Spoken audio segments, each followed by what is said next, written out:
Welcome, dear friends, to this latest episode of the podcast series, The Way Out is In.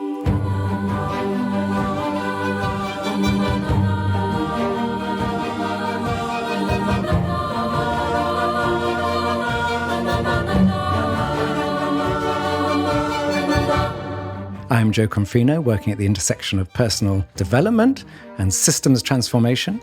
And I am Brother Phap Hu, a Zen Buddhist monk, a student of Zen Master Thich Nhat Hanh in the Plum Village tradition in France. And we are very honored today, Phap Hu, aren't we? Yes, we are. Because we have a special guest. A very close friend, a very dear Sangha member who is present with us in Plum Village today. So let's reveal who it is. It is Cristiana Figueres. Now, Cristiana Figueres is, as many of you will know, the architect of the Paris Climate Agreement. One of the many thousand architects. Okay, well, that's good. Important improvement. One of the many thousand architects of the Paris Climate Accord. But it wouldn't have happened, I don't think, without you, Cristiana. And what is less well known is that she is a student of Thich Nhat Hanh and also a very valued member of the Plum Village Sangha. So, welcome, Cristiana. Thank you. The way out is in.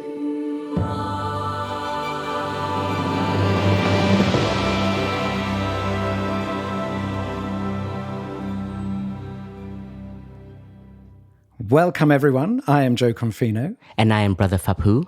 Cristiana, welcome. I'm Cristiana Figueres, speaking to you today from Plum Village. Yes, so Cristiana, what brings you to rural France? Well, what kind of an answer do you want to that, Joe? What brought me here this time, or what brought me here originally? Oh, well, you can choose. Let's do both. Let's start off with now. Why are you here now? Well, on the 22nd of January, I got several messages from my dear brothers and sisters with the news of Ty's passing. And I was in a car in San Jose, Costa Rica. And I did something you should never do, which is look at a text message when you're driving. Do not recommend that. But I did that, and I thought, okay, drop everything that is in front of me right now and go home. So I went home, and the sun was setting, and I lit all the candles that I have, and I put on some Plum Village chanting. And I thought I would sit, but I couldn't. I just lay down on the floor in a huddled position. I pulled a very warm blanket on top of me, and I just started to cry and cry and cry and cry. And Naima, my daughter, who's also been here in Plum Village, she called me and she said, "Mom, where are you?" And I just even couldn't answer. So I guess she figured out that I was home. She came over, and then we were both on the floor, cuddling with each other for about 20 minutes and just crying, the two of us. And all of a sudden, as though I had been from an ejector seat, it was like a James Bond ejector seat. Boom! I jumped up and I said, "Naima, I know what to do." And she goes, "What?" "I want to go to Plum Village." And she goes, "Mom, you're crazy. They're closed because of COVID. There's just no way. You're just totally out of your mind. Lie down again." And I'm like, "No, I'm going to ask them." So I put out a little message, very discreet. "These ceremonies that you're preparing, are they for the monastics only?" I thought that was a very discreet question. Answer back, "No, they're for everyone. We're streamlining for everyone." I thought, they're streamlining for everyone. But that doesn't mean that you're welcome in person. I thought, okay, I shall accept this. And then about 2 minutes later came the answer, "But if you would like to come, you're welcome." And I just jumped again and hit the ceiling. And Naima and I are jumping up and down for joy, going, "Yay, yay!" And then I wrote to you, Joe, and told you, wow. And I said they won't let you in, Cristiana. Yeah, Joe said they won't let you in. So I was just so thrilled. And then I just got everything ready very quickly. It was evening, so I couldn't get a PCR test that day. I got a PCR test the next day. But I got here as quickly as I could with deep gratitude for your opening the community to me. Thank you very much, Papu. I really appreciated it. You're very welcome. And Christiana, when you heard the news and you said you just curled up and you were crying, what was it that you were feeling at that moment? You know, I've been wondering about that. And the answer came to me when I was watching the very beautiful, moving ceremonies in Vietnam. And when I saw the people lining up and to pay their respects, and the people on the streets, and the love with which Thay was thanked and greeted,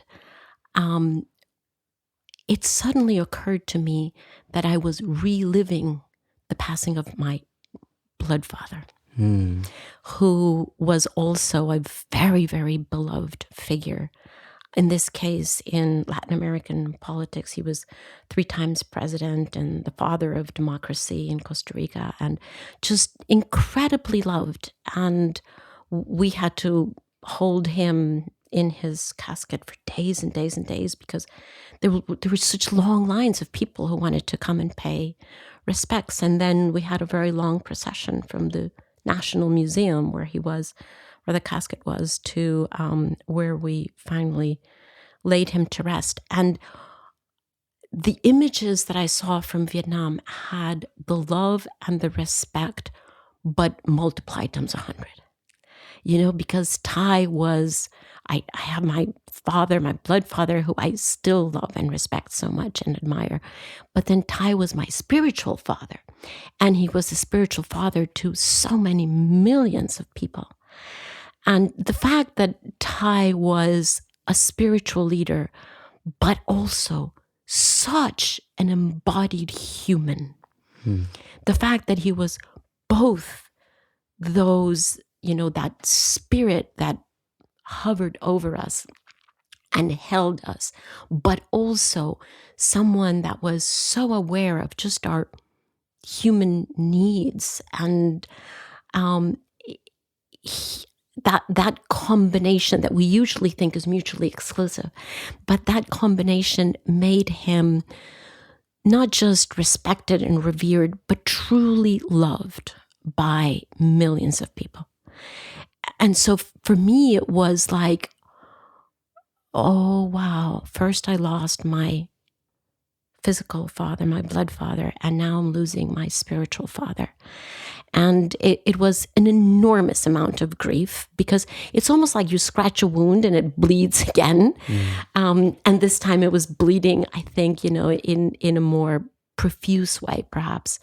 But then the question that comes up, and that came up for me much more powerfully now, is, so what now?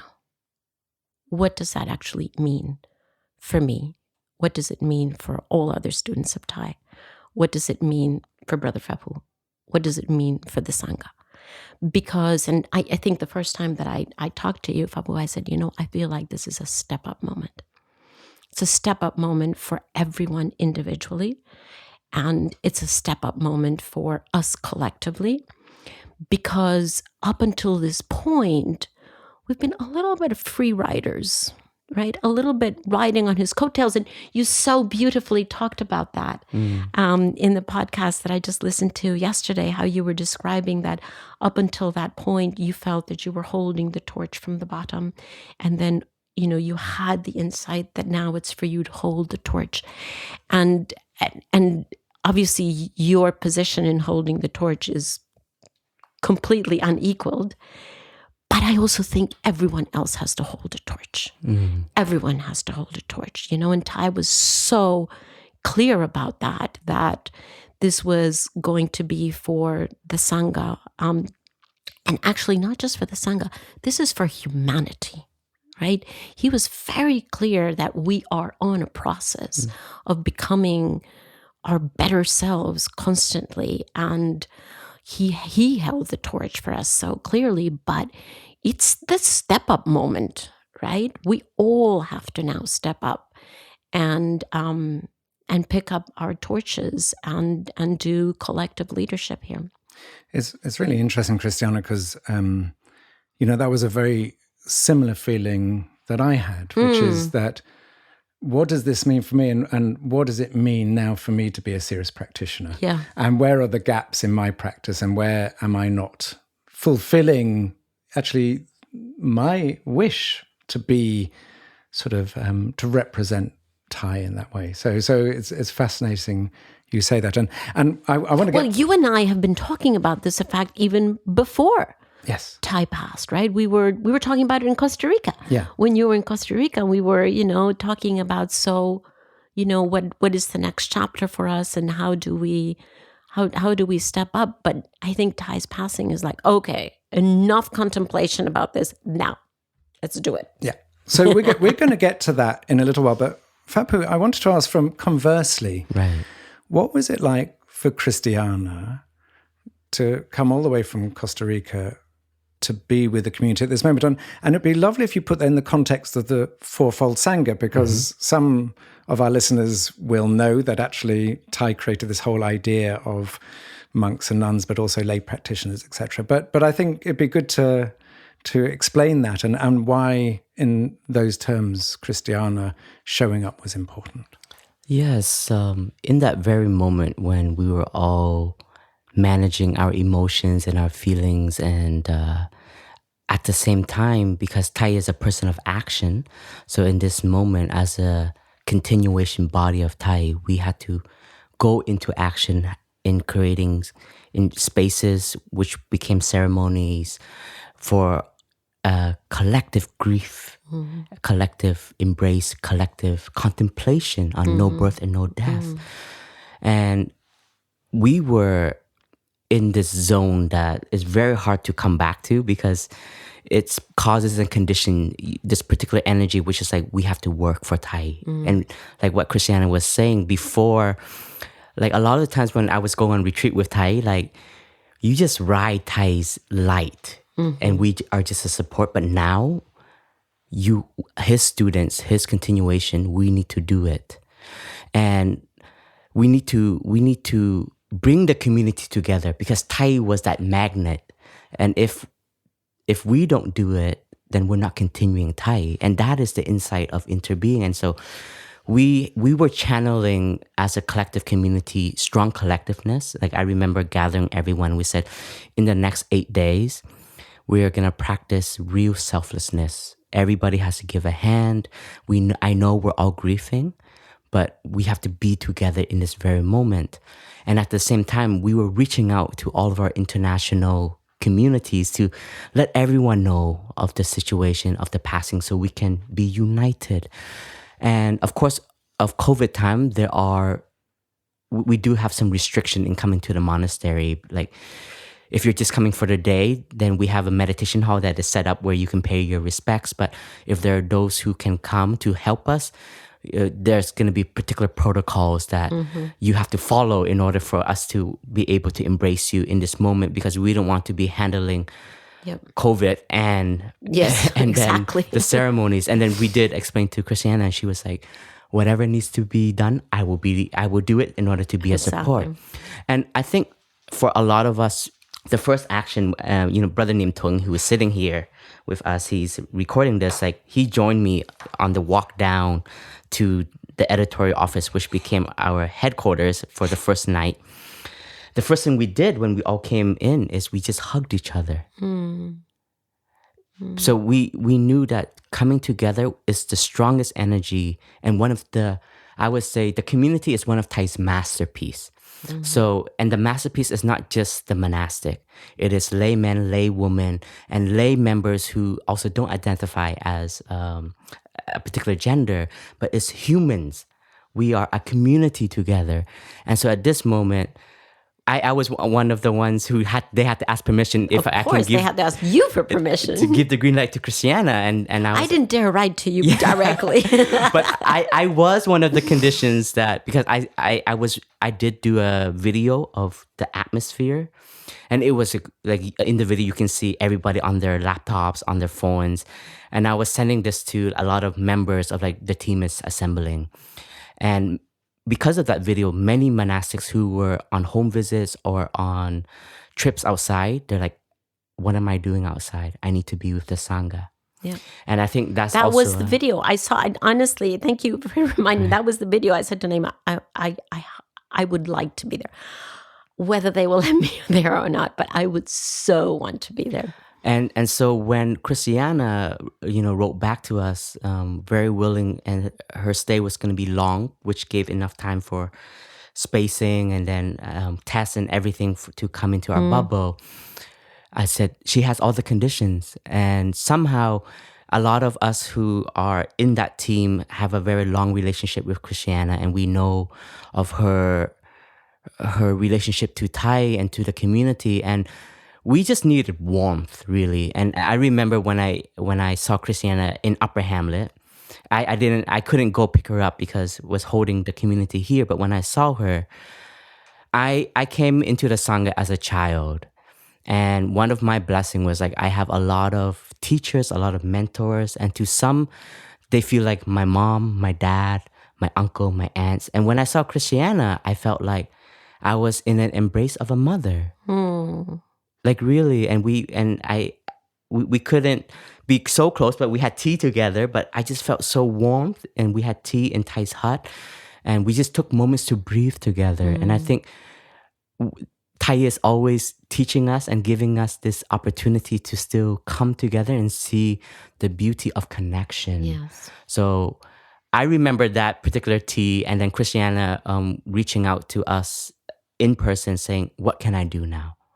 How can I help? Because I want to be part of the team. And we were on this chaotic, very well planned, but very chaotic. Like, we need so much information that we are receiving, and how do we answer all these emails? And Christiana puts up her hands like, I just want to let you guys know I'm a very good organizer. And so right away, we're like, all right, Christiana, we're going to give you a desk in our headquarter office, in the bamboo office in Upper Hamlet. That's going to be your station. And get to it. And it was so beautiful because whenever Thai talks about the Sangha, he talks about cells in one body. And there, even if you're the eyes, the mouth, the ears, but you're still one body. And if everybody knows how to navigate and cooperate, then the body will be healthy and strong and perform any miracles. And at that moment, because I've been with Christiana at TED conference, I've seen her on stage. Like, I've seen her on the stage as someone who is always sharing and presenting and leading. And it was so beautiful and so humbling for me to see Christiana like bees in the same beehive in this moment. And it didn't matter what she needed to do.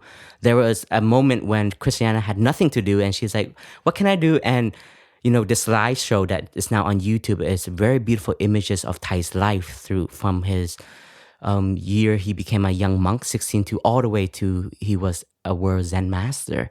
And Christiana's like, I can help put the words in for each picture. And at that moment, like, we were all doing this. It doesn't matter. We don't need our names on it. We don't need to be recognized. We are one body at this moment. And we had so many, as a team, so many moments when we shared, like, Thai is very proud of us. And I was able to share that at one of the dinners, I think on day 7 of the funeral.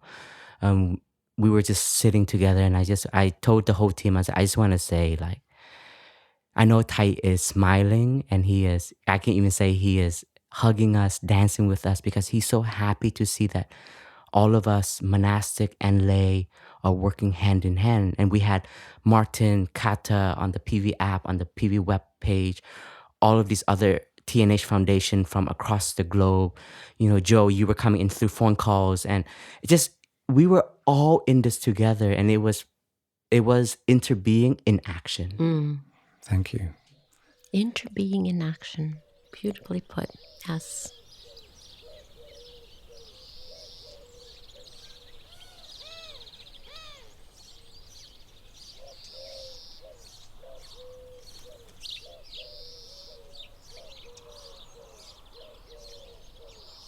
So, Christiana, let's because we're going to get into all the issue of where we go now. But before that, I think it'd be really useful for our listeners just to get a little bit of historical context here, and just to ask you, how did you get in touch with Thich Nhat Hanh's teaching? So tell us a little bit about that. So it was the year 2013, and all of a sudden, through what seemed to me out of the clear blue sky, my now former husband informed me that he had never been loyal to me over the past 25 years. And that came as a deep shock to me, a deep, deep shock, because I was under the illusion of a perfect marriage, a perfect family, perfect in quotation marks. And it hit me so hard that I became suicidal, because it went against everything that I had put my energy into over those 25 years. I came from a broken family. My parents were divorced. And when I married, I put all my intention, all my effort, all my love into making a very stable, loving, supportive, integrated home for my daughters. And so that was just such a shock that I became suicidal. And it was to the point, I was working at the United Nations. I was helping my team, the 500 people at the Climate Secretariat, plus 195 nations, build toward the Paris Agreement. And we were right in the middle of the process. And when I became suicidal and I realized that I had to stop traveling by train, because my impulse was to throw myself in front of a train. And so I had to stop traveling by train or take 2 people from the office with me all the time. And I thought, okay, I really have to do something about this, because it was really getting in the way of my work to begin with, but also I was just crying myself to sleep every single night for months and months and months, and then getting up in the morning and putting a smile on and going to work. And when it became unbearable, I thought, I really have to look for something here, because if I do proceed with suicide, I was thinking, first of all, it's very unfair to my 2 daughters, because it is definitely not their fault. And secondly, I don't think this is very good for the climate change negotiations. Front page of the newspaper, leader of the climate change negotiations commits suicide. They would think it's a comment on the process. And the process was actually going quite well. I thought, no. This cannot be. You cannot inject that negative energy into a process that is actually going pretty well. So I remember on Christmas Eve, when this became absolutely intolerable, I emailed a good friend of mine who lives in Costa Rica, and I said, look, I am really dealing very seriously with suicide, and I need something. He says, well, what do you need? And I said, Buddhism. Now, this is in Spanish that I'm communicating with him. And he says, Buddhism, what do you know about Buddhism? I said, I have no idea. Nothing. I know nothing. He goes, so why do you want that? I don't know. But can you please help me out? Because this is really an emergency situation. And he goes, so how do we spell Buddhism in English? Because he wanted to do a Google search. I said, I don't know.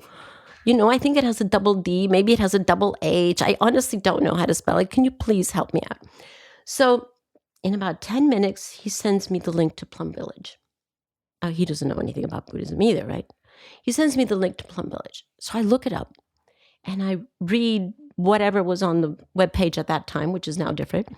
And I write to him immediately and I said, okay, that is exactly what I need. But there is no way that I can make it to France, because I was in Germany. I can't take a train. I don't have the energy or the head to drive all the way there. I can't do that. So find me something that is close by. 5 minutes later, Waldbröl, the Thai monastery in Waldbröl, Germany, close to Gummersbach. And I looked on the map, and it's 45 minutes from my house. And I said, I can do that. I can definitely drive 45 minutes. I'm going to drive 45 minutes. So after much coming and going with the office there, because on Christmas Eve, they're not exactly responsive to emails, I went. And by the time I left, I can't remember if it was 10 days or a full 2 weeks, I landed right in the middle of the Christmas New Year retreat, right? They were completely full. They first said they don't have room. Anyway, finally, they found me a room. By the end of the retreat, I was able to go back to work and have those feelings be already much, much more transformed. In particular, the teaching that I remember was incredibly helpful to me there was no mud, no lotus. And I thought, okay, I am drowning in mud, so there better be lots of lotuses here. Where are the lots of lotuses? Because there's a lot of mud. But then after that, it was such an avenue of peace and calm and healing for me that it was just like a magnet. And for I don't know how long, I would drive Sunday mornings early so that I could spend the whole day there, and then come home Sunday night. And it was incredibly healing to me. And then later on, what I discovered is it was transformative. His teachings were transformative for the negotiation process. And that's where, that's where I'm in such awe of the power of his understanding, the power of his insight, because the connection, the interbeing between what we have inside of us, what we discover inside of us, and what we nourish, or in his words, what we water inside of us, and what is possible outside is so interlinked. And that is such a beautiful discovery, because we tend to think that, if we're on a path of spiritual development, that only has to do with me, but it doesn't have anything to do with the outside world. And it does. They're just absolutely, it's like it's all completely interwoven with each other. And so I have publicly, in fact, I think an interview with you, Joe, was the first time that I publicly credited Thay's teachings and my understanding of Thay's teachings with the fact that 195 nations were able to come to an agreement. I know it's quite an incredible thing to stop and think about. First of all, Christiana, thank you for sharing so deeply, because actually we were discussing in the last podcast, about after Thay's passing, thousands of people were getting in touch, and many of them were saying, "You saved my life. I got in touch. He saved my life." Yes, you saved mine. And he saved yours. And he, without his teachings, the Paris Climate Agreement may not have happened. Yes. Which is quite an extraordinary thing to be able to say. Christiana, take us a little bit into the journey of the negotiations in terms of Thay's teaching. So, he talks about deep listening, about compassion, about sort of staying calm. There are many parts of his teaching, but what would you say were the core of the help he brought to the negotiations in terms of that? Two things I would highlight, not because it's only two, just because for me they were perhaps the most, transformational. One was the skill of deep listening. And my experience was there were 195 countries that, to every single one of the 70-something issues that were under negotiation, they had at least 3 opinions. So you multiply that, right? 195 times 3 opinions times 76. I mean, it was just an incredible chess game there. And they had very, very different, and sometimes factually and objectively mutually exclusive positions. And in a negotiation, typically what happens is that every country comes with their position to the table.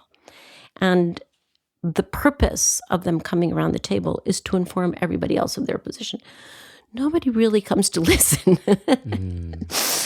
And so I had to do in my role there, I did have to go and meet with government officials from almost every country in their capital city. And if I didn't meet them in their capital city, then certainly when they came to the negotiations. But I made it a really incredibly educational practice to ask them questions and listen to the answers instead of me preaching to them what I thought needed to be done or what somebody else thought it needed to be done. So asking them questions about what their long-term interest was, how they saw themselves growing as a nation, how they were going to protect their people. Many questions that led them to move from their short-term thinking to much more longer-term thinking and more inclusive thinking. And the more they move into the future and into broader thinking, the more there is an overlap and a coincidence of interest. If you stand in your very tiny little short-term nationalistic interest, then you can imagine that there's not much overlap in that Venn diagram. But if you expand that and they really begin to understand what is their responsibility in the future, now the Venn diagram is very different, and there begins to be the emergence of common ground. So that you can only do if you're truly listening to what they're saying and then reflecting back to them so that they begin to see that there is a coincidence there in that Venn diagram. So the art of deep listening, in addition to the personal work, where I also practice it, but for my professional work, was incredibly helpful. And the other thing that I wanted to highlight is one of the main difficulties, if not the main difficulty, in any climate negotiation then, and sadly also now. But at that point, it was the divide between the global north and the global south. And the global south feeling very much as a victim to what the global north, industrialized countries, have done. And there's no doubt that objectively they are the cause of climate change. That's not ideology, that's not a belief, that's a fact. And so the global south countries, the developing countries, to a big degree are very justified in feeling as a victim. The problem with entering a conversation or a negotiation as a victim is there's no way you're ever going to agree with anyone on anything. Because if you perceive yourself as a victim, you are implicitly accusing somebody else of being a perpetrator. And that other person who's being accused of being a perpetrator is never going to sit and happily take on the mantle of perpetration. They're going to turn around and say, but what you did is even worse than what I did. And there you go into the seesaw of accusations and blame. And so it was so interesting for me to see that if I saw myself in my personal life as a victim of what my husband had chosen to do with his life, that there was no way that I could go into my professional work and expect anything other than a victim-perpetrator dynamic because of interbeing. Because the energy that I carry into that dynamic is there. And I'm only watering the seeds, the wrong seeds of being a victim or being a perpetrator. Whereas if I can walk in with a different mindset and understand, first of all, that I am not a victim, that I have the tools to understand myself differently. And that so does everyone else. And then you walk in with a very different energy. And because of the most amazing concept so many amazing concepts, but the concept of dependent co-arising or codependent arising, depending on which book you read, but is that these seeds, these traits, these feelings, these paradigms, these dynamics actually evolve at the same time, and they're all interconnected, even if that's not evident. And that was such a lesson to me to understand, okay, my first responsibility is for me to get out of my victimhood. That's my first responsibility. And otherwise, I cannot expect anyone else to do that. And so that put quite a bit of pressure on me, right? It's like, oh, okay, you better get your ducks in a row. But I saw it happen. Because in the process of me getting out of my own victimhood, then in my conversation with so many other government representatives, I began to see that lift. And I began to see the emergence of very, very different dynamic. That's your lotus. Those are the lotuses. Yes. So, Christiana, thank you. So there's so much in what you said, and Brother Phephu, maybe you want to add something, because what I hear is two things. One is the Buddha talks about, with our thoughts we create the world. So, there's also that phrase, isn't there? 95% of people try to change the world around them and only 5% try to change themselves. So most of the time we're projecting our problems onto the world, and then almost as a justification for the fact that we feel the way we do. And that when we heal that part in ourselves, we are different people. We are, and you talked about we come with different energy. We come with different energy. And we come with a different view of the world. That by its nature is transformative. Is transformative. Yes. Brother, is there anything you want to add around that sort of codependent arising, that the sense that actually, well, I don't know. Brother, what do you want to say? Because there's so much in that. There's a lot to unpack, and the teaching of it is so deep, but to make it so everyone who's listening, who may be new to it, is to see the interbeing nature of the right and the left co-arising. So we always have this sense of like, this is good and this is bad. This is light and this is dark. This is suffering and this is happiness. And this is birth and this is death. But in deep Buddhist teaching, we have to meditate to see that these two opposites, that human nature, we get this perception that everything is separated. Victim and perpetrator. Exactly. Yeah.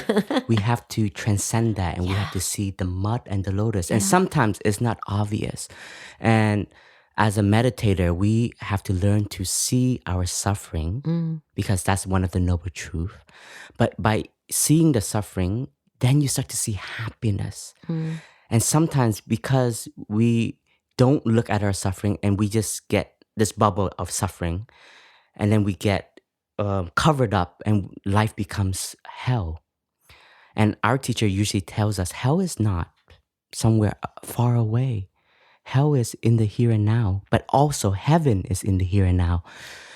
And that concept of hell and heaven. And Thai says in our practice, each breath we make, each step we take, each mindful action that we offer compassionate love, deep understanding, that contributes to a present moment of paradise, heaven, or in Buddhism, the Pure Land.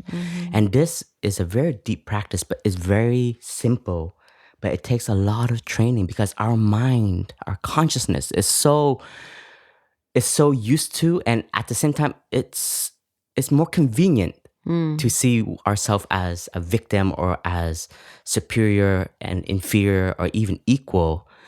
But Buddhism and the deep practice of the Eight Noble Path is to have right view.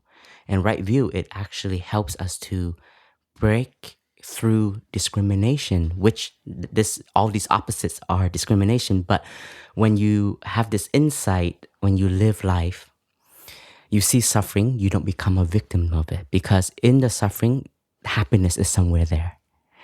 And one of Thay's teaching, he talks a lot about the garbage and the rose. You know, we come and we may look at ourselves and we see a lot of garbage. And a lot of times we may be ashamed of it, or we become a victim of it, and we can't move forward. But Thay says that the garbage can be transformed into compost, which can nourish our happiness, our understanding.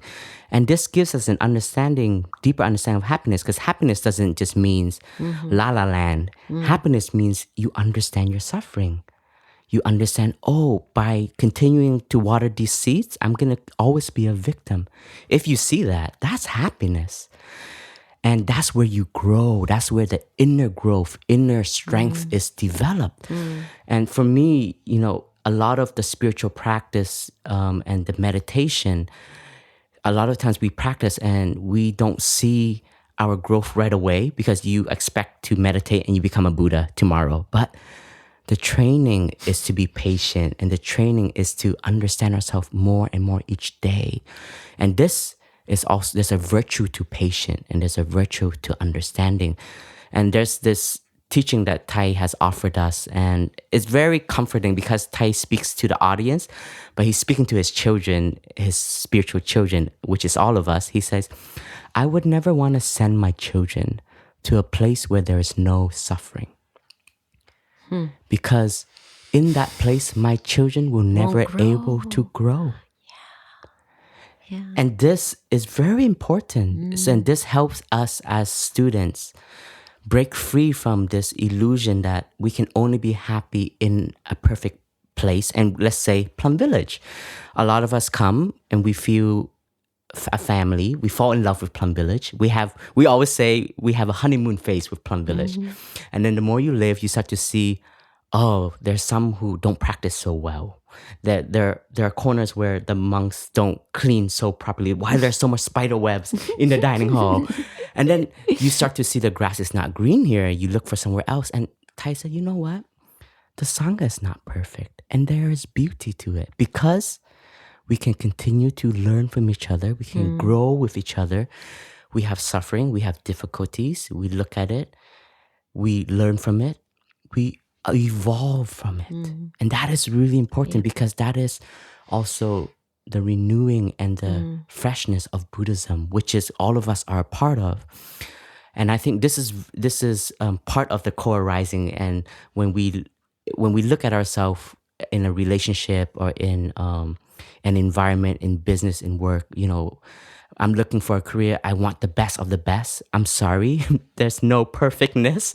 And that's my own understanding. But when you look at the path, it's like, if there is challenges, it can be ingredients for your own growth. And this insight has really helped me overcome a lot of my own obstacles. And times I can recognize my judgmental mind. It's like, oh, this is not a perfect Sangha. I should look for somewhere who is better. And, you know, through these last few weeks of Thay's transformation, I've had some regret moments, because even when I was living with Thay, I had moments of thinking of leaving. But that is how human we are. Yes. And to accept that, and now I learn from that. And that's why I don't want to take for granted more of these moments I have with my community, with my beloved, with Joe, with Christiana, with Brother Nim Tung, with a lovely Clay who edits these podcasts, you know, because all of these moments are gifts. And for me, that's one of the teachings that Thay has offered, because that is also permanent and impermanence, that they go hand in hand. You don't need to wait into the impermanence to regret.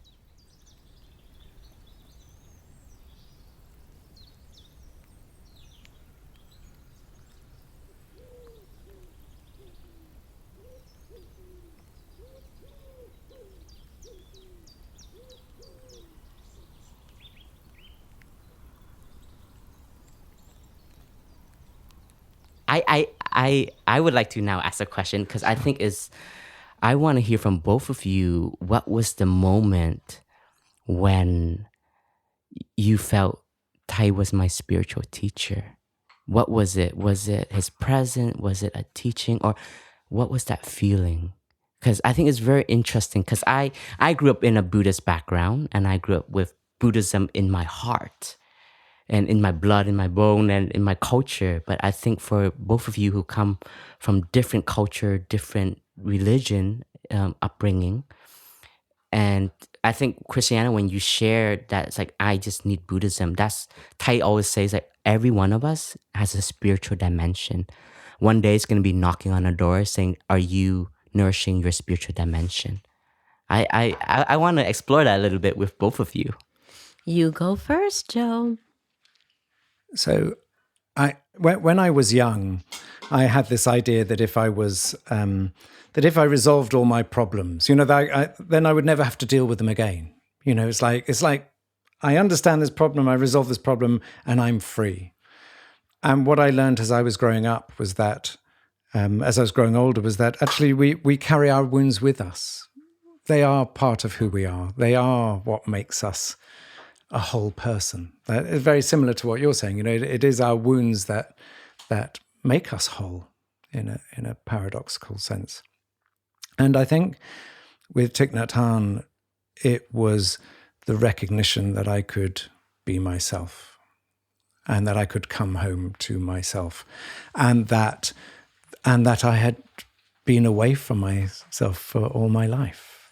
That actually I wasn't. That I was, so much of my life I was trying to be someone else, or trying to fit in, or trying to win praise, or trying to be this, or trying to be that, trying to be successful, trying to please this person, trying to avoid the suffering from that person. And all of that summed up meant that I was never at home. If you came and rang on my doorbell, I would not be there. And I think Thay's teachings are, and I hear this from so many people who come to Plum Village, they say, I feel like I'm coming home. And Thay's calligraphy, I have arrived, I am home, for me, sums that up. It's partly what Christiana was saying, when I feel at home, when I feel my own presence, when I'm aware of my own wounds, then I can have a very beautiful relationship with other people. And that people, what Thay taught me was about that he offers refuge to people, that people can come and feel safe in his presence. And for me, that's what it's come all down to. And Christiana, we were discussing that this morning. We're so locked into a society which is about doing, and that we define ourselves through our doing. And it makes sense because, I can show you my degree, and I can show you my LinkedIn profile showing I've done this and I went to this and I succeeded in that. And so doing has, in a sense, become all pervasive and is how we are all judged. But actually, what's much more important to me is being, my presence, that when I speak to someone, do they feel safe with me? Can they be vulnerable with me? If they share a deep suffering, am I able to be present for them in that suffering? Have I been able to touch my own suffering in a way that I don't feel scared by someone else's suffering? We see so many people that you share something and people try to close down the conversation because it resonates with their own pain. And I think Thay just brought that about in such a gentle way. When I think in my early years of self-development, they were, and it's not the right word, but I'll use it because it was in my mind, it was quite violent. In a sense, I felt I had to wrestle with my all my sufferings, with my history, with all my problems. It was like a fight to the, it was like a fight. I had to overcome them. I had to sort of, wrestle is the right word. With Thay, it was about, I can be friends with my past. I can be friends with my suffering. I can make peace with it. I can honor it. I can see the sacredness in everything. Joe, did you come from a spiritually oriented family. No, no. I think in my history, in my ancestors, there were rabbis, but my father had lost faith due to all the suffering he had gone through in sort of in the war and everything, and that even though he was very spiritual in some ways, the way he used to write to me, it was very he had a deep understanding. But it wasn't in no sense religious. But he did have a sense of life's pain and how you work with it. But I think what Thay helped me to do was restore my faith in life. And you talked about victim perpetrator. I come from a family of. My mum lost all her family in the Holocaust, and my father was forced out of his home country, and so there was a lot of persecution, and it's very easy, as you say, to become the victim and to close down. And so I think in some ways my life has been about, when I was young, feeling very much a victim, very much that I was at risk. And my family very close, that they'll come and get you type of, even though that wasn't ever spoken, there was that sort of fear which they'd gone through. And the habit energy. Yeah. And I think what Thay has helped me to do is restore my faith in life and restore that I can be who I am and I'm not going to be carted away one day. And how about you, Christiana? Well, I do come from a religious family, actually. I come from Costa Rica, as you know, and Catholicism is the official religion in Costa Rica, and none of my family are Catholic. My father, who was president, loved, and as president, you have to go to some Catholic masses.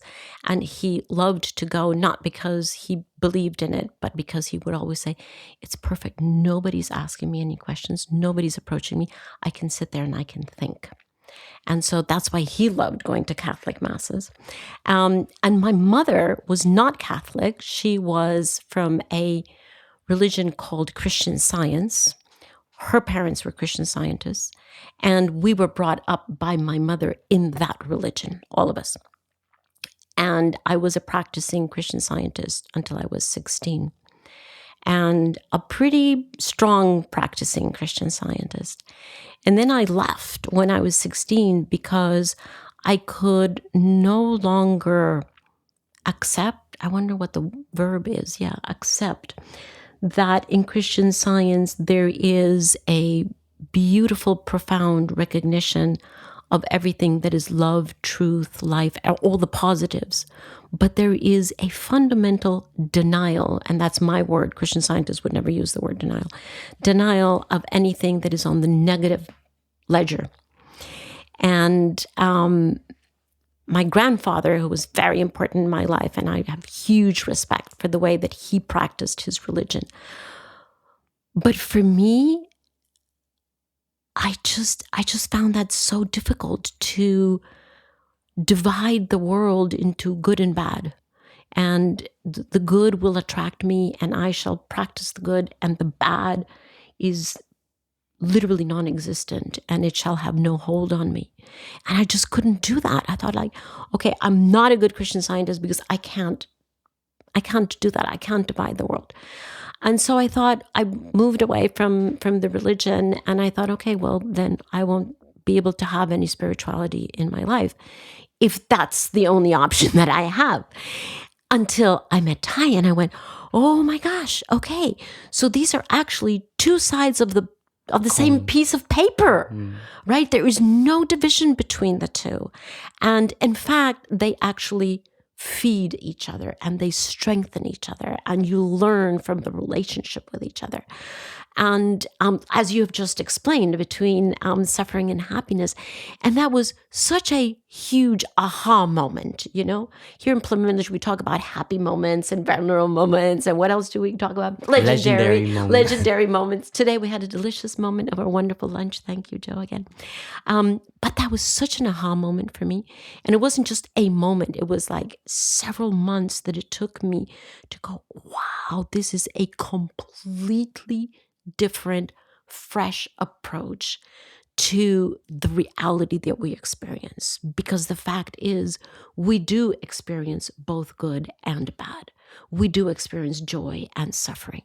We do experience pain and what is non-pain? I don't know. Health, let's non-pain. say. Non-pain.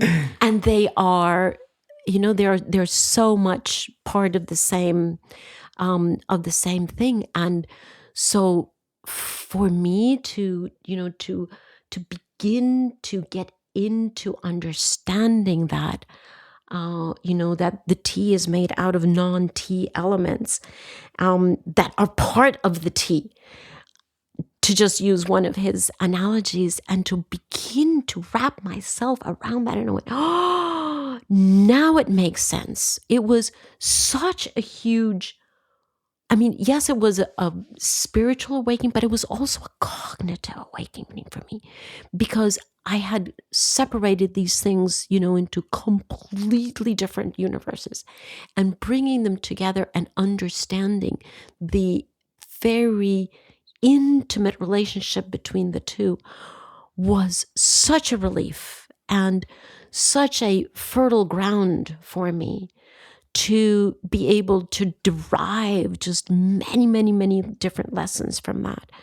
I forgot what the question was. You asked, well, where did we come from? Did we have a spiritual... Well, the question was, well... Did I answer the... I don't know what the question was. There was... You did answer, but maybe answer. Just to... If you want to check if you have answered, was when was that moment when you felt Tai became your spiritual teacher? Well, all of these concepts, right, I was learning throughout the months that I was visiting EAIB, as we call it, the European Institute of Applied Buddhism in Valparaiso. But then in the summer of 2014, Tai came to Valparaiso. And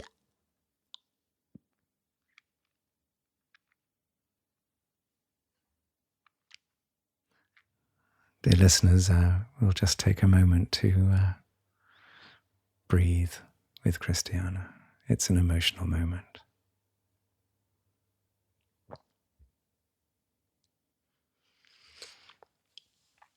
I remember sitting in the meditation hall in Valparaiso, and everyone, of course, was in deep silence.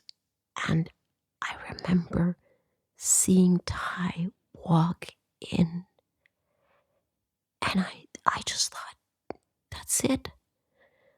That is it. His presence, his aura. It wasn't a physical body walking in. It was a wave of love just spreading itself throughout the hall. I have just never been in such a sacred moment. And well, as you all well know, he walked very slowly. And I remember being so grateful that he was walking slowly, because it gave me enough time to take this in. I was just so impacted. And so by the time he got up to the front of the meditation hall, because he came from the back and walked all the way to the front, and by the time he got to the meditation, to the top of the meditation hall, and sat on his cushions so mindfully behind the table with his little tea, I said, that's it. This is what is going to accompany me the rest of my life. And Christiana, what is the essence of what the emotion you're feeling as you describe that? What does it touch in you? Unconditional love. Mm. That is what Ty is. Ty can see that in each of us. It doesn't matter what our walk of life is. It doesn't matter what we have done or not done. It doesn't matter, it doesn't matter. There is just such complete, infinite, unconditional love for everyone. I mean, it's a little bit difficult to even wrap your head around that capacity to love in that way and to just be so accepting in that way. Yeah, because most of us have this judgment, right? We antecede our love with a judgment, and you have to walk through all of these layers of judgment, either your own or somebody else's or whatever, in order to get to love. And Ty doesn't do that. Ty is right there. Mm-hmm.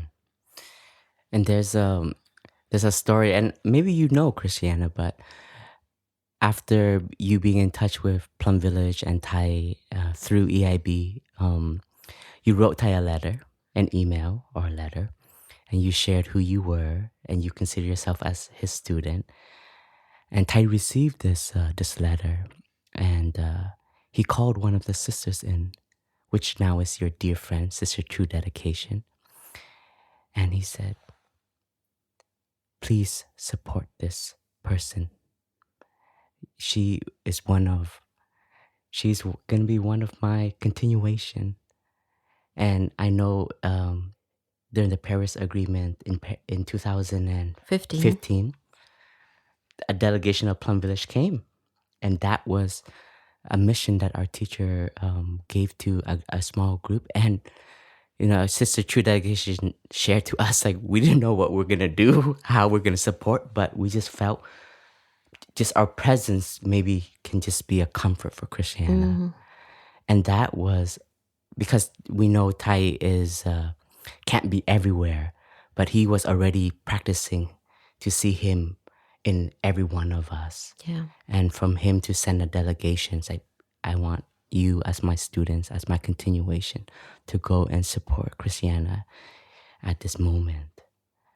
And that, I just want to say, like, Ty has a lot of trust in all of us. Ty has a lot of trust in his lay students also. And I think this is very important. I can say this because I know in the podcast, I had the chance to share a lot about the relationship I had with Ty and how much his impact to us is and how he wants us to continue him.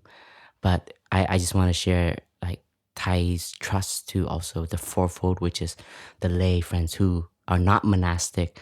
He sees him in each and every one of you.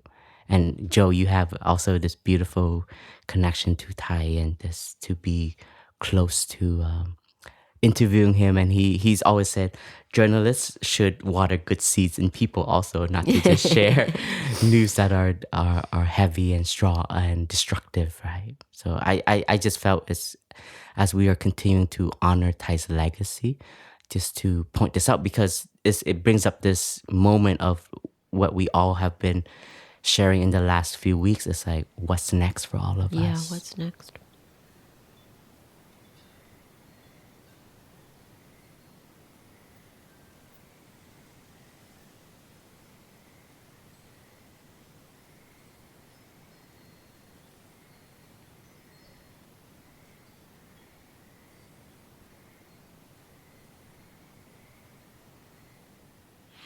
So a perfect segue, brother, and thank you for that, because what we've been talking about a lot about presence. Yeah. And now, Brother Phap-Huu, you're a very youthful soul. I think you're 33, aren't you?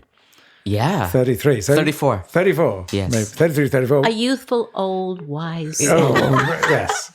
But in age, you're still a mere youngster. Whereas, Christiana, I am 60. And Christiana, am I allowed to say how old you are? I'm 65. And Christiana is 65. One of the things we've been talking about, Christiana, and I hope we'll continue to talk more about, is about this movement to next stage of life, which is that, we're like the four seasons, that we are in sort of maybe the autumn of our lives where we've been doing a lot. You've been doing a lot. I've been doing a lot in my own field. And we're coming to the stage in life where we want to be more. And I was saying to you, I feel that one part of me is still in the past, where I was very busy, very active, but also very stressed, very always doing, and wanting to move into a place where I'm still contributing, but I'm contributing my being in terms of the spaciousness. So many people are so busy. So if I can offer people, if I can be spacious in myself, then when I'm with people, I'm working with people, coaching or whatever, I can be spacious with them. It's much more intangible. It's not something, as I said, you can point to. So I'm just wondering for you, as we contemplate, Ty's passing and what it is to step up, what it is to make a different type of contribution, what it is about this time of life that may be different from earlier. What's going on for you? What are your thoughts? Well, I think Papu has that much clearer than I do. So I think he should go first. Okay, I'll start first. Because he actually already shared a little bit of that.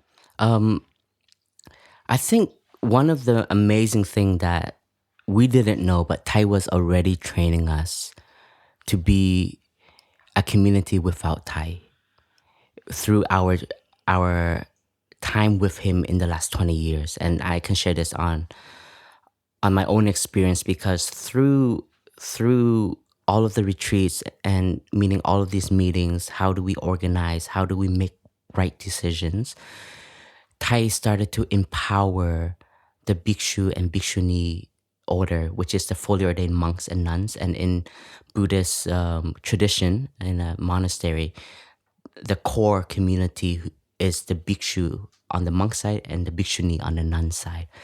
And it's very easy to just have one leader and follow the boss. And I think a lot of society is set up in that way.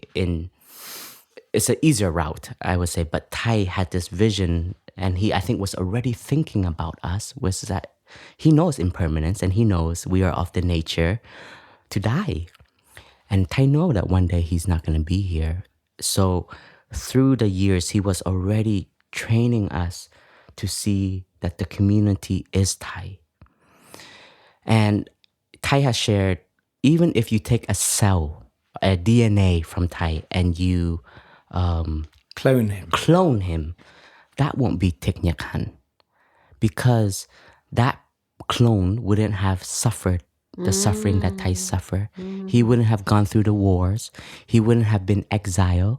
He wouldn't have to strive to find, I have arrived, I'm home, that deep insight, the blossoming of his understanding of suffering, of love, of non-discrimination, of man is not our enemy. So you cannot have another Thich Nhat Hanh. But Ty has transmitted his gems to all of us. And each and every one of us is going to be a different leader in our own life. We are a father, a mother, a couple, a brother, a sister. We all have a role in our relationship. That is a leadership. We have the capacity to take care of our own suffering and contribute and cultivate happiness and love. That is a continuation. That is a step up. Because before, I think we talked about this. It's like, Ty is here. We can suffer a little bit. It's okay because somebody else is going to shine their mindfulness and we can just ride on it. But this is the moment when we realize now if we want to be in touch with Ty, you cannot just grasp that outside of us anymore. You have to go inwards and you have to activate that. And the coolest thing about Ty is he gave us all the activation codes. mindful breathing, mindful steps, coming back to Mother Earth, being in the present moment, learning to be, learning to embrace, learning to accept, learning to let go, learning to see the lotus in the mud, even though we are in mud more. Because if we just allow ourselves to drown, we will never have the patience for that lotus to bloom. And if we want to see history, just look at Thai. He didn't allow himself to be exiled, to drown in despair and drown in suffering. He was patient, he embraced, he cultivated, he contemplated, and he grew into that. So in a way, this step-up moment is really channeling the insight that Thai has offered us and making it a part of our journey. Even for myself, like there was a lot of times as I speak about Thai's legacy, and I'm like, I want to continue Thai's legacy. But I don't think Thai wants us to just be in his shadow all the time, because Thai has transmitted to us. The Buddha has told us we have to come and see for ourselves and experience it for ourselves, because that wisdom has to come from inwards, or else we're just still copying and pasting everywhere. And one day we're going to still feel very empty because we haven't yet done the inner work. And what is beautiful about also Thai's legacy, which he has told us, is that, and we don't have to do it alone. And that's very important. Thai said that one of the most beautiful quality of a community is siblinghood, brotherhood, sisterhood, siblinghood, that we learn to see each other as one body. Because in that insight, even though you are not capable of doing everything, but someone else is there to support that aspect. Just like all the cells recognizing their best and they can offer that, and the body will always be healthy. But if there are so many different complexes and everybody's trying to fight for a position, everybody's trying to be the next leader, then we will, in my own understanding, we will break the community. We will break Thai's legacy. And I truly see that our step up is nothing so far away, but is really doing what Thai taught us. There were so many moments I caught myself in difficult situation. And I'm like, what to do? I'm like, oh yeah, we have beginning anew. And it's almost sometimes like the gems that Thai gave us, we received it, but we are next to him and we have been transmitted these wisdom, and we see it's not for us, it's for us to transmit to other people. But actually, that step-up moment is now embodying that teaching, embodying those insights that Thai has given to us and make it manifest in our own lives. And that's how we will continue this path. We will continue Thai's legacy and we will bring him forward. Or else, one day we're just only going to talk about his legacy, and one day it's going to be on an altar and then a pedestal.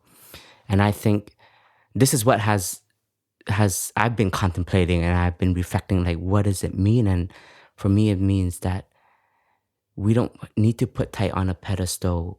Of course, we love and we respect Thai and we honor him. But what he would want from us is his insight to continue in us. And I think that's really important. Brother, thank you. I know I'll go back and listen to that bit again because you put it so beautifully and profoundly. So thank you. Christiana. Well, it's very difficult to speak after that. I have to do it every week. But this was particularly... It was particularly. I agree. That's what I'm saying. We'll cut that out and just type it up. Put it on replay. Yeah. The analogy to that, Prabhu, is I have been in a situation several times where I need to step up to the podium and speak after John Kerry. And John Kerry is about 3 meters taller than I am. And so the microphone is always way, way, way up here, right? So I almost have to ask for a ladder to pull the microphone down to my small little body. That's what I feel like right now. I feel like, oh boy, this is going to be very difficult to speak after Babu. You asked you it asked me first. to speak first. I know, that was a mistake. Be careful what you wish for. That was a mistake. It was, thank you. So I'm really grateful for the clarity that you have on that. And it's a clarity that I am still working toward, because it was very clear to me almost a few minutes after receiving the news that this was going to be a step up moment. And I've been thinking about this actually for maybe a year or two. What is my next role after having done what I've done with the help of so many people, and now what is the next role for me? I know for sure what it is not. I know that it is no longer to be in the operational part of climate protection or environmental protection, for a very simple reason, that I am 65 and there are so many young people who are coming into the space who have so much better knowledge, so many more skills, so many, are aware of so much more technology than I am. And so I am so eager, in fact, have already turned the baton over to many of them, because there's so many of them that are just absolutely brilliant. And frankly, many of them speak about the issues that I thought I understood in ways in which I no longer understand, because they're way ahead of me already. And so I'm truly grateful for that.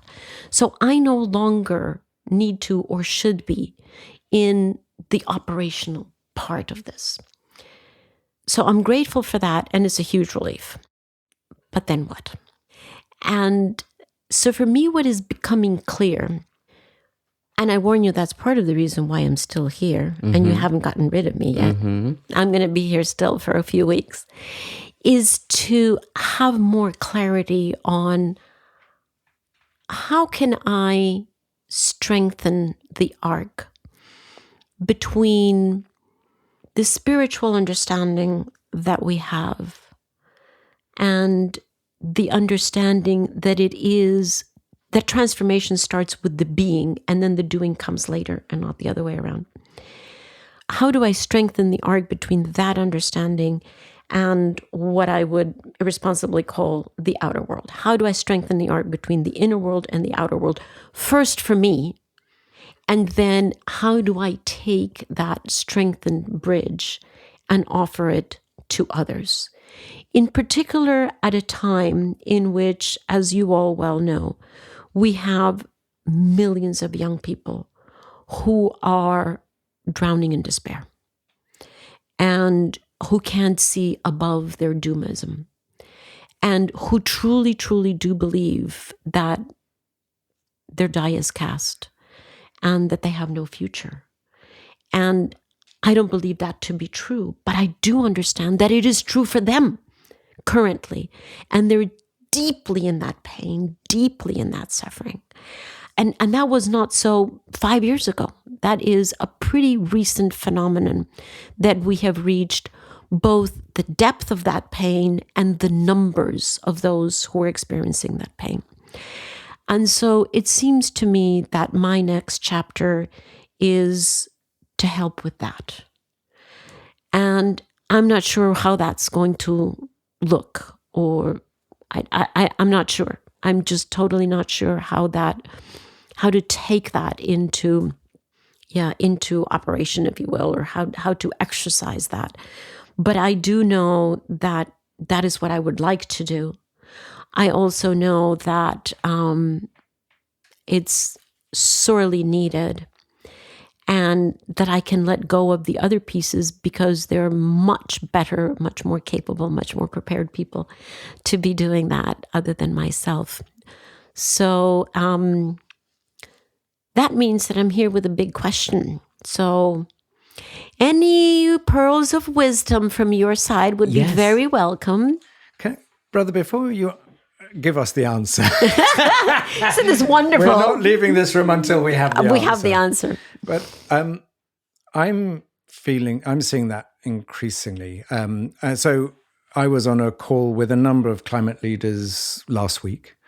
And one of the leading scientists in the climate movement said, I don't get it. We know so much. We know what the issues are. We know the data. We know the forecasts are accurate. We know we're heading for disaster. And people aren't acting. Why is that? Because that I think is one of the essential questions of our time, and leading in part, I imagine, to this despair. That if we know all this and we're not acting, that is almost the very meaning of madness. And then the discussion amongst everyone else was that we need to bring in the spiritual dimension. But people don't know how. Because especially when you're dealing with the established system, you normally have to speak their language, and normally they're the ones who fund any projects with which you want to change it. And it's just and people are finding it very hard because they recognize we are almost on the cusp of this potential transformation where the people 5-10 years ago who would never have talked about an inner dimension, and certainly wouldn't have talked about it in a work type conversation. So clearly we're coming to a potential transformation, but we're hitting this real roadblock, which is that we're so well trained in the doing and seeing the effects of the doing. I've got this project. This is my spreadsheet. This is what I'm going to do. I've done this. This is going to lead to this change. I've done that. That the being is so hard for people to sometimes even talk about. Well, for us, yeah, it's not like it's easy for us to talk about it. We struggle for the words. And not only is to talk about, but then to put into action. To put it into action, yes. in a world that for so long has denied it as anything meaningful. So, brother, we're at your feet.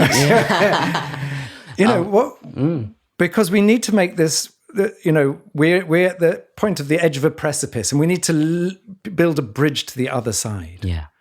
And I think we're all struggling. We're getting close to the edge, and the closer we get to the edge, the more we fear and panic. Yeah. And we know there is something on the other side, but we haven't really built even a rope bridge across. Yes, the spiritual dimension that we've been touching on in this episode is very key, because when the spiritual dimension, it doesn't just mean religion. It doesn't mean I need to believe in a God. I need to believe in the Buddha. I need to believe in a particular person. A spiritual dimension is allowing us to touch interbeing. This is very important. And I believe the reason why there's not, even as if we have all the information, but we're not bringing people to the suffering, then we're not going to change. We're not going to change our consciousness. We're not going to change our way of thinking. Just we live in France, where it's very beautiful. We are experiencing some weather changes and so, but it's not that bad. And I can still buy whatever I want. I can still have enough food. I can still have water. But the science is saying, but if we don't take care of it, we're not going to have all this. And some people don't already. And in different parts of the planet, there are people who are really suffering. But because I don't have a spiritual dimension to touch and to understand the interbeing aspect, is that, and this is why I won't change, because I just care about me. Exactly. And this is where a spiritual dimension is bringing people to the heart of suffering and happiness. How these two go hand in hand. How the environment and us is not separated. If Mother Earth suffer, we will suffer. And the Mother Earth is suffering, but a lot of us, we are ignoring it. We are denying it. We are closing one eye to it. Or we just want to peek a little bit.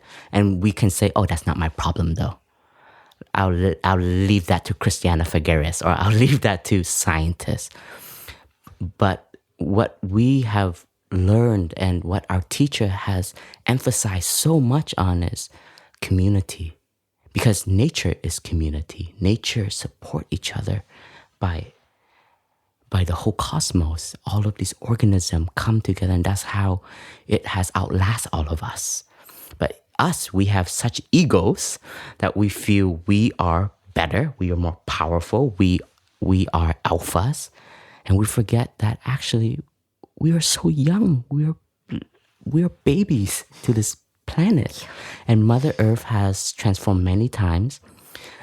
When we talk about protecting Mother Earth, and Christiana, I read this from your articles and from your sharings, it's we're protecting ourselves. Mother Earth knows how to take care of herself. And this is very important because, once again, we are dividing. We are, I am me, and the earth is the earth. Nature is nature. You see, and the spiritual dimension is that bridge. It's where we can connect to seeing us as Mother Earth, seeing us as the suffering, seeing us as the person cutting the trees, seeing us as the oil being spilled into the ocean. We are the fish that is suffering. We are the birds that are drowning in these oils. We are the animals that are being burnt and have no home.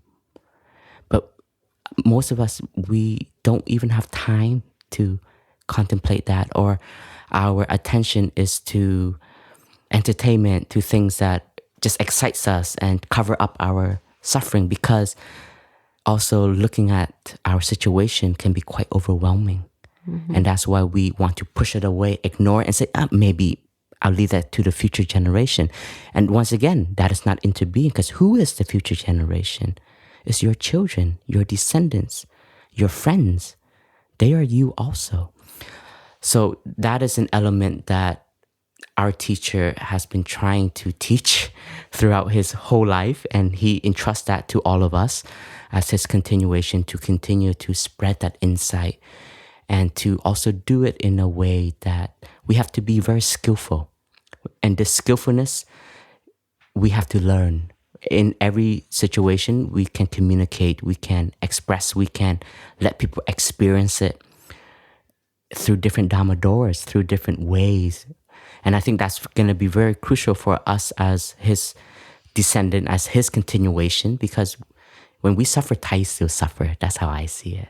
And that's also a fuel for me to awaken more of my own understanding and to grow more. I want to answer a little bit of Christiana's question. Because, good. You're going to tell me what to do. Well, this is fantastic. Here's your contract. Sign here. Here it is. Yeah. Invite the bell. Something very exciting. Because what you just shared also manifested in our community as Thai student. We had many different generations come in through the years of Thai's monastic student, when Thai realized that there was a generation that were elders, and they were continuing to be, they were continuing to do all the operational work, the administration work, and then there was this whole new young energy coming in, and I think Thai had to grow in this aspect of being a teacher. It's like, what do I do so that these young ones don't feel like they're at the hands of just the elders, and they're not a part of this movement, they're not a part of this change, they're not a part of this growth.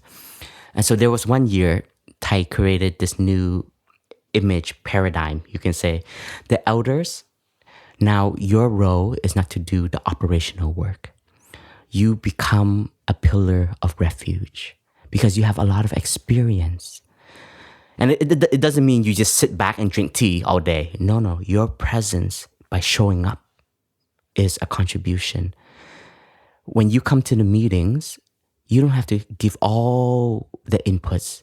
You can listen, and from time to time, let the young ones share, hear from them, and you can give your insight because you have more experience. But by listening, the young ones feel they are being heard, and that's so crucial. And that's my own experience and for the young ones, it's inviting us to learn to share, to learn to express. It sounds easier than done because we have so much complexes. Like, will they listen to me? Will they understand my deepest? And am I able to express? So Thai gave it the role of having virtue as a guidance, your presence from your experience as a refuge. And when I suffer, because you're not too busy anymore, I'm doing the organization, you can have time for me. You can listen to me. You can offer me insight. You can offer me your experience. So it's that image of continuing to now hold your light, hold the fire, nourish it, cook it more, let the flame grow bigger. And then when the young ones, when their flame is a little bit low, they can come and get more fuel from you. And this was a very big shift in our community, because suddenly my generation, I was only around 7 years, not so young, but not so old. But we were put into a position where Thai was, and the community was like, now you help run the retreat.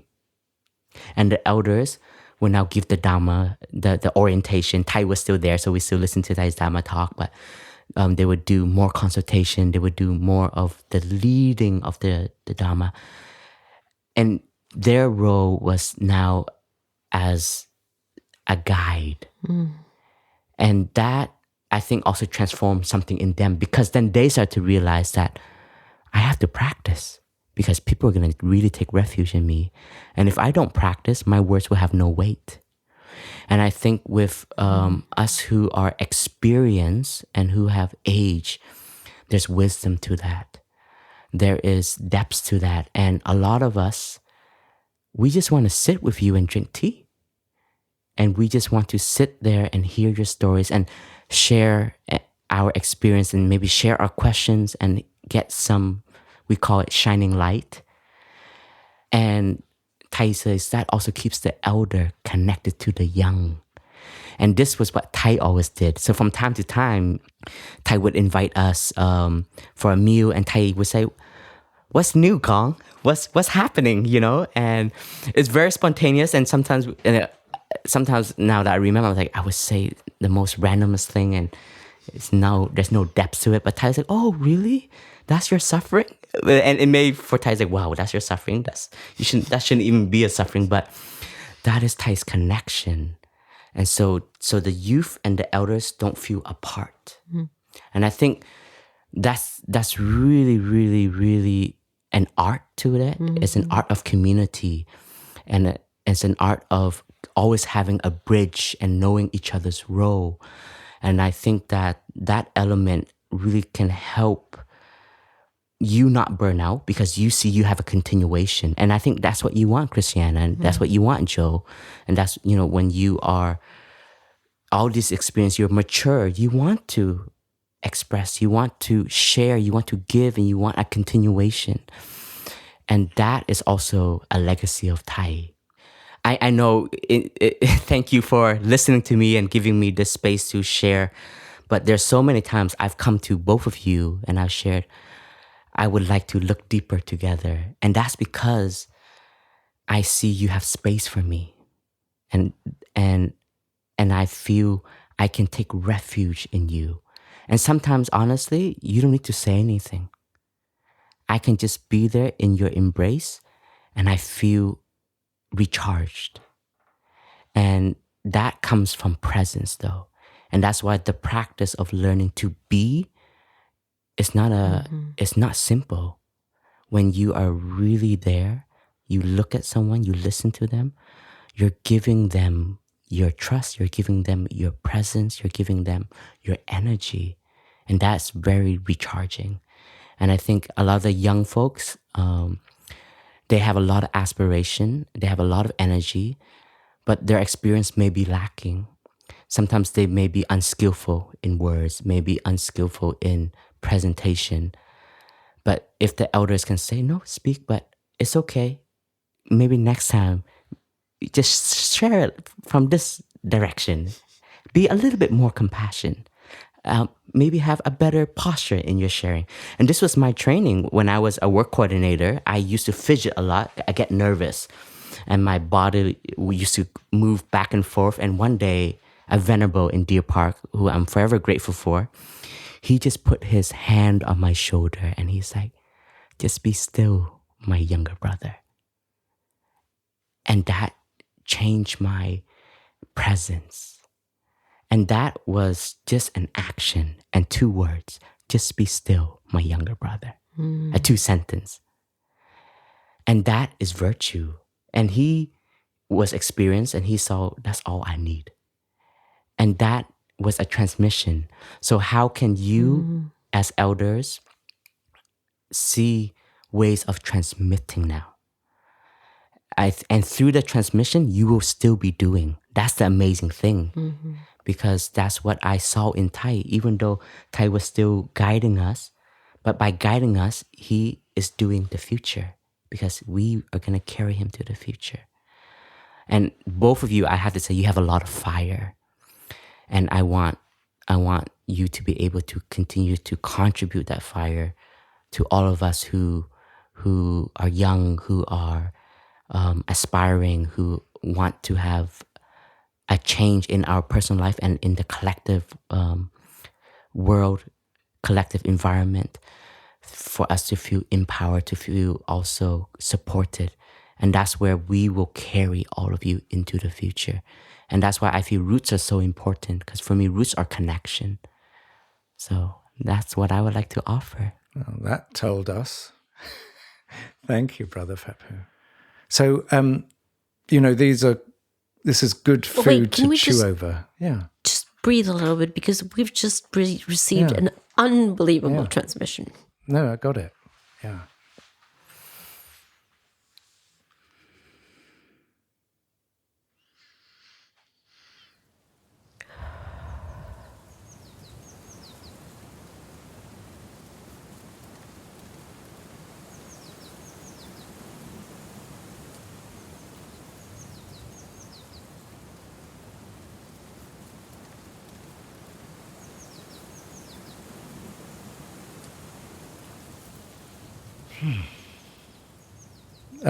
Christiana, any final thoughts before we Wrap up. No thoughts. Just gratitude for being here again. I missed coming for so many years. So thank you very much for your embrace here. Gratitude for the time that I've spent here, for such rich conversations with so many brothers and sisters here. And thank you for having me on your podcast. Quite a different experience than our podcast.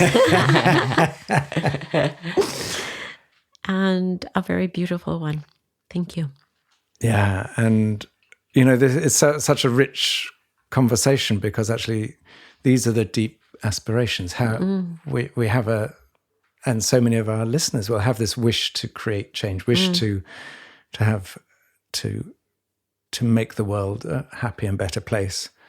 And so I hope that, Christiana, you and I we're not struggling with it, but we're asking deep questions and looking for paths forward. And so I hope that that this is helpful to other people who are also trying to find their path, trying to understand their connection to the world and how they can make an impact without it impacting negatively of themselves, how they can act in freedom and with peace and with great meaning.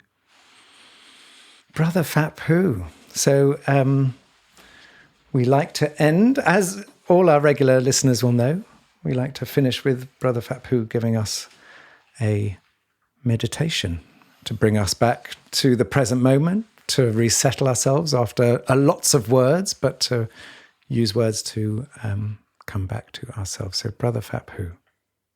So listeners, hello friends, wherever you may be, if you are going for a walk, going for a jog, or you're working at home, cleaning your house, doing gardening, or you're on a commute, if you just allow yourself to be still, be seated or standing or even laying down, and allow me to guide you in a few mindful breaths.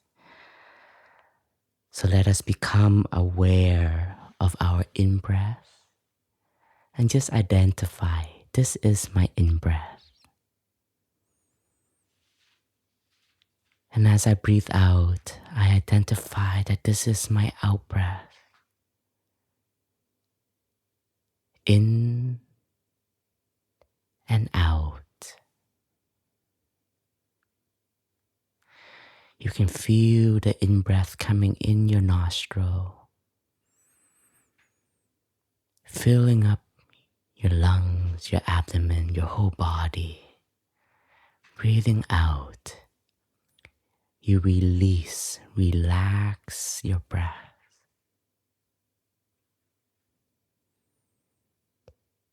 Identifying in-breath, identifying out-breath. And as I breathe in, I follow my in-breath from the beginning to the end. And as I breathe out, I take refuge in my out-breath from the beginning to the end. I am uniting myself with the miracle of the in-breath. And I am one with the miracle of the out-breath. In, out.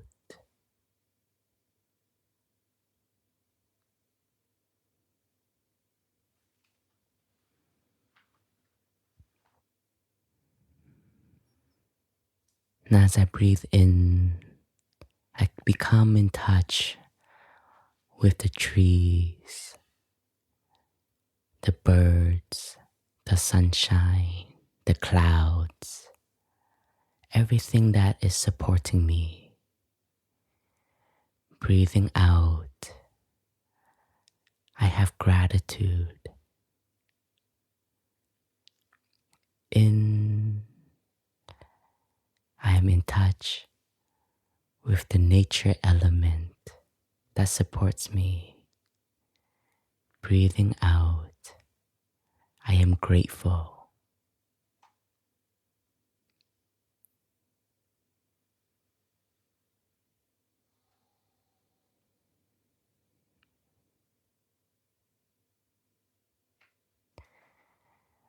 Breathing in, I'm in touch with my teacher who has offered me teachings on how to love and understand. Breathing out, I am grateful. In, teacher who has offered me love and understanding.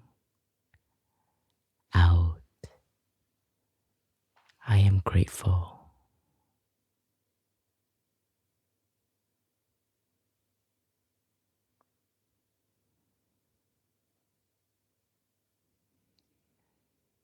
Mindful of my in-breath, I aspire to continue my teacher.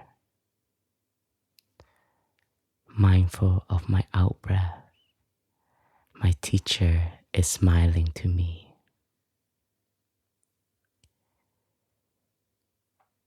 In, continuing my teacher. Out, my teacher is smiling.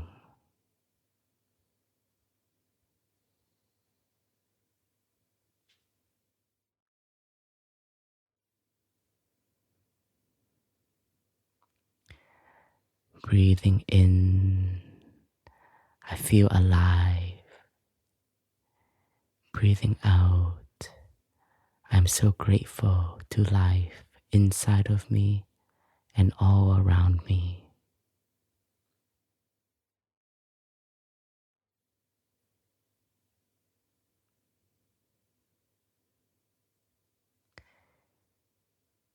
In touch with this stillness, this spiritual home of presence,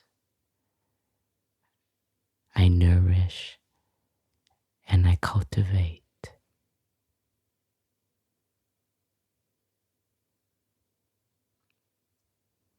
In, continuation. Out. I bring you in the here and now and to the future. There is no separation.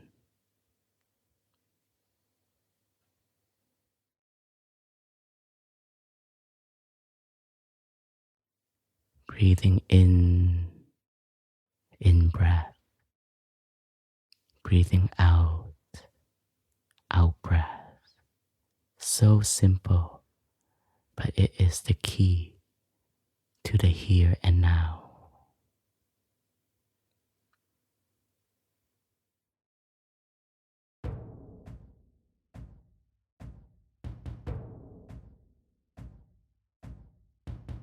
Thank you, friends, for joining us on this podcast, and thank you for breathing mindfully with all of us here. Dear listeners, thank you for joining us on this episode. If you've enjoyed it, there are many more. You can catch us on Apple Podcasts, on Spotify, on other platforms that carry podcasts, and also on our very own Plum Village app. And this podcast was brought to you by the generous donors of the Thich Nhat Hanh Foundation. If you would like to support future episodes of the podcast and the work of the international Plum Village community, please visit www.tnhf.org/donate. Thank you very much and see you next time.